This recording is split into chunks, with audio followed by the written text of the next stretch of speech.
আজকে নাহিদ ইসলাম সাহেবের সাক্ষ্য জবানবন্দি প্রদানের যে অংশটুকু সেটা শেষ হয়েছে।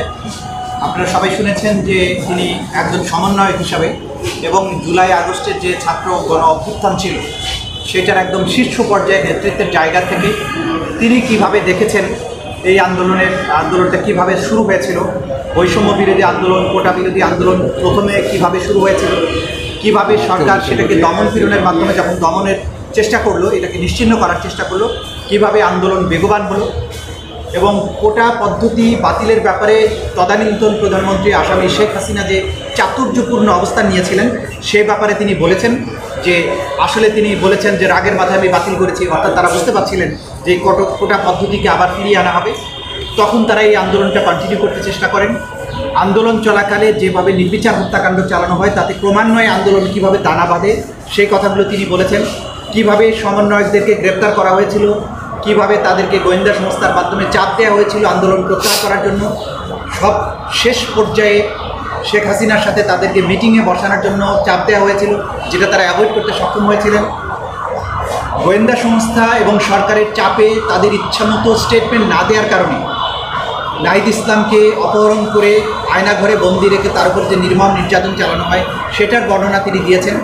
কিভাবে তাকে রাস্তার মধ্যে জলসিঁড়ি প্রজেক্টের ওখানে ফেলে দেওয়া হয় সেই বর্ণনা তিনি দিয়েছেন। এবং বিশেষ করে 17, 18 জুলাই, 19 জুলাই যে নির্মম হত্যাযজ্ঞ হয়েছে সেগুলোর বর্ণনা তিনি দিয়েছেন। সর্বশেষে 3রা আগস্ট শহীদ মিনারে যে ছাত্র জমায়েত হয়েছিল, গণজমায়েত হয়েছিল, সেখানে তার বক্তৃতা দেওয়ার কথা তিনি বলেছেন। এবং শেষ পর্যন্ত 5ই আগস্টের যে কর্মসূচি, বিশেষ করে 4 আগস্ট রাত্রে তারা সারা দেশ থেকে লং মার্চ ঢাকা কর্মসূচির যেটা ঘোষণা করেন সেই ব্যাপারটা তারা কেন করতে বাধ্য হয়েছিলেন সেই প্রেক্ষাপটটা তিনি বর্ণনা করেছিলেন।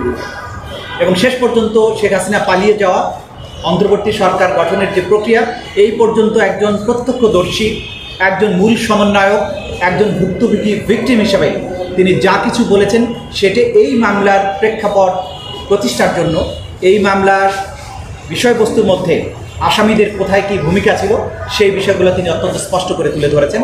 সেগুলো এই মামলা প্রমাণের ক্ষেত্রে অবশ্যই অসম্ভব রকমের গুরুত্বপূর্ণ ভূমিকা পালন করবে, কারণ তিনি ছিলেন ফোরফ্রন্টের যোদ্ধা। তো আশা করছি এরপর ওনার বক্তব্যের পরে আমরা আমাদের টেকনিক্যাল একজন এক্সপার্ট আছেন এবং আইও আছেন, হয়তো এর বাইরে ম্যাক্সিমাম আমরা চিন্তা করে দেখবো, আমরা ফাইনাল ডিসিশন দেবো। হয়তো আরও একজন সাক্ষী বাড়তেও পারে, বাট এটা আমরা এখনও চূড়ান্ত সিদ্ধান্ত নেইনি এবং তার মধ্য দিয়েই এটার আমরা আশা করছি যে সমাপ্তির দিকে যাব।